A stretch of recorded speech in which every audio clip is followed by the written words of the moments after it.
Did you know the original plans for Rogue One included an alternate ending in which all the main characters survived? That's just one of the many ways this film could have turned out completely different. From early casting choices to big changes in the script and music, Rogue One went through a lot before it became the movie we know today.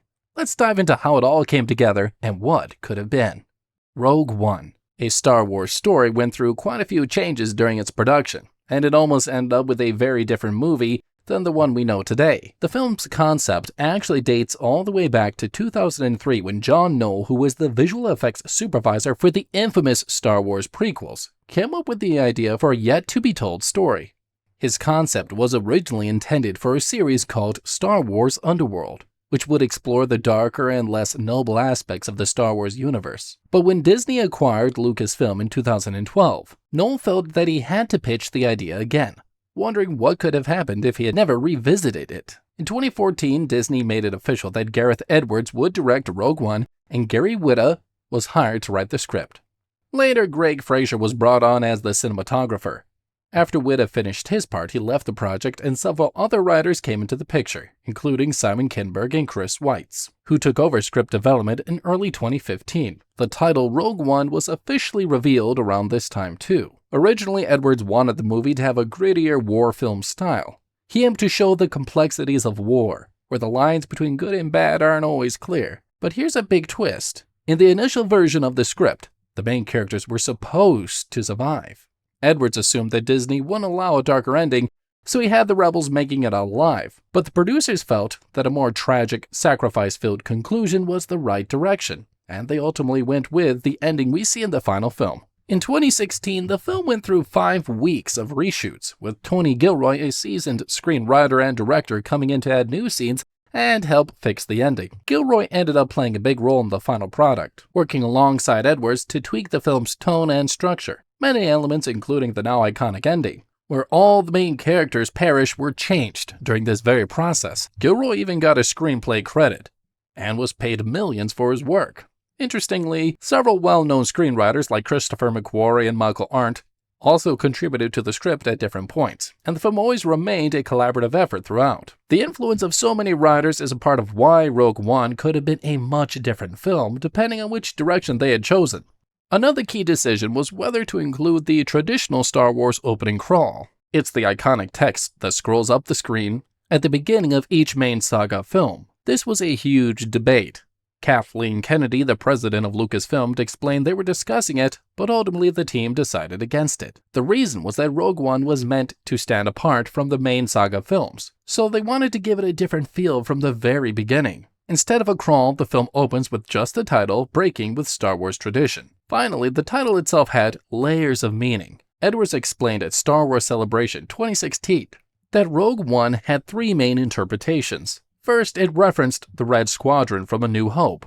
Second, the movie itself was a Rogue One, being the first to step away from the main Star Wars saga, and lastly, it reflected the rebellious nature of the film's lead character, Jyn Erso. It's really fascinating to imagine how different the movie could have been, whether it's the survival of the main characters, the tone, or even the way the story was presented from the very start. But did you know the specific casting choices for Rogue One that could have drastically changed the feel of the movie? Let's explore how different actors could have transformed the main characters. Now imagine if instead of Felicity Jones, Tatiana Maslany or Rooney Mara had been chosen for the role of Jyn Erso. All 3 were originally considered to play the character. Maslany, known for her versatility in the 2013 film Orphan Black, could have brought a different energy to the character. With her ability to switch between personalities, perhaps adding more layers to Jyn's role as a rebel leader. Rooney Mara, who often plays more intense and mysterious roles, might have given Jyn more brooding or enigmatic quality, which would have shifted the tone of the film. But Felicity Jones was the one who ended up playing Jyn Erso in Rogue One, A Star Wars Story. She took on the role of the brave leader who helped steal the plans for the Death Star, setting the stage for the original Star Wars movie, A New Hope. On the other hand, the male lead could have also been very different. Early on, Aaron Paul and Edgar Ramirez were considered for lead roles. If Paul had been cast, his sharp, intense acting style could have given the film a grittier edge. Or Edgar Ramirez, known for his dynamic performances in films like Carlos, The Girl on the Train, and Point Break, could have brought a different kind of charisma to the cast, potentially changing the chemistry between the characters. If Ben Mendelsohn hadn't played the villain Orson Krennic in Rogue One, a Star Wars story, the showdowns with Darth Vader might not have been as intense. As you might have already known, Mendelsohn is really good at playing bad guys. You might remember him as the sneaky businessman in The Dark Knight Rises, or as the troubled brother in the show Bloodline. His knack for bringing a cold, calculating performance to his roles made him a perfect fit for Krennic. He has a way of making his characters feel really menacing, which added a lot of tension in Rogue One. Also, if Riz Ahmed hadn't been Bodhi Rook, the pilot who defects to the rebels, we might have gotten a character who felt less real and down to earth. Riz's performance gave Bodhi a very relatable touch that helped us root for him throughout the movie. And lastly, Forrest Whitaker's portrayal of Shaw Gerrera added a level of intensity and unpredictability to the character. If another character had been chosen, like the rumored Sam Colvin, Saul could have been more polished and less extreme, changing how the rebels were portrayed. Now, did you know the music for Rogue One almost had an entirely different composer? Originally, Alexandre Desplat, who had worked with Gareth Edwards on Godzilla, was set to compose the score. Desplat has a reputation for creating rich, emotional soundtracks in films like The Shape of Water, so if he had stayed on, Rogue One might have had a more subtle and atmospheric feel. His style could have also emphasized the film's darker, warlike tone and the emotional struggles of the character. But things changed when the reshoots affected the film's post-production schedule. Desplat had to step away due to other commitments, particularly scoring Valerian and The City of a Thousand Planets. And that's when Michael Giacchino stepped in. Just 4.5 weeks before the deadline, he jumped into the project right after finishing Doctor Strange, and despite the time crunch, he managed to compose a full score for the film. Giacchino's work included original themes while also weaving in some of John Williams' classic Star Wars music, which helped tie Rogue One to the rest of the saga. The result was a score that felt familiar yet fresh, giving the movie a heroic yet tragic feel, especially in the final battle scenes. Now, imagine if Desplat had stayed on.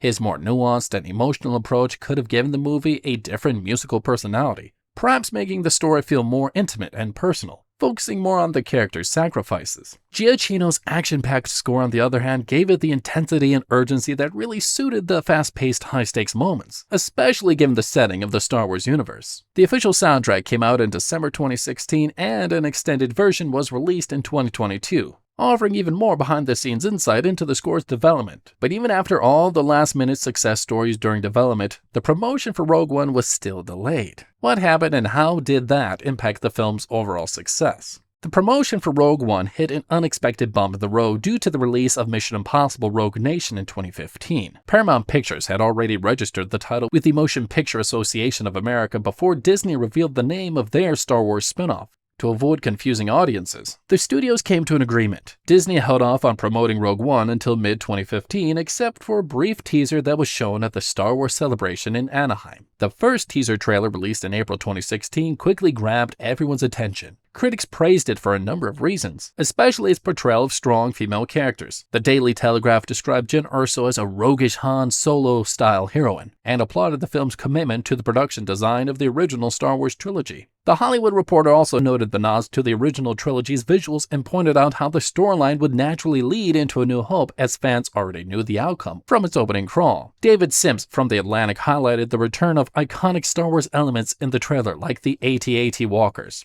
the Death Star, and the 70s-inspired costumes that made the universe feel grounded. He said the trailer struck the perfect balance between nostalgia and something fresh, giving the fans the best of both worlds. The trailer wasn't just a hit with critics, it was a huge success with fans. In the first 29 hours, it pulled in nearly 30 million views across YouTube and other media platforms, getting 800,000 views per hour. While it didn't quite match the numbers of the Force Awakens teaser, Rogue One still made a big splash, and excitement for the film quickly grew. But if things had gone differently, if Disney hadn't had to delay the promotion, or if the conflict with Mission Impossible hadn't been resolved, the buzz might not have been as strong. Without that perfect timing for the teaser release, or with a different marketing strategy, the build-up for Rogue One might have been slower. Now let's dig into the controversial visual effects used in Rogue One. How did the CGI bring some characters back to life?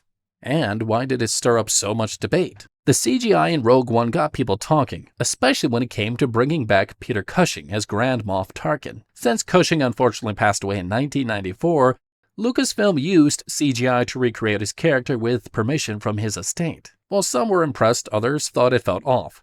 The Guardian called it a digital indignity. and others felt that using CGI to bring a long-deceased actor to life for the entirety of a movie raised ethical questions. Such questions were bound to arise given the high-profile nature of the movie. Critics also pointed out that Tarkin didn't quite feel real. One reviewer said that it was more like an imitation of Cushing rather than a true recreation, which made the character feel less authentic. The same issue came up with the CGI version of a younger Carrie Fisher as Princess Leia.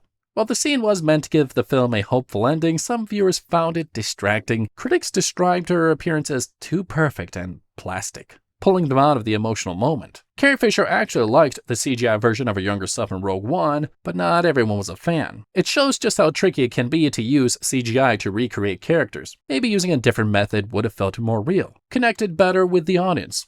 I don't know, but what do you think?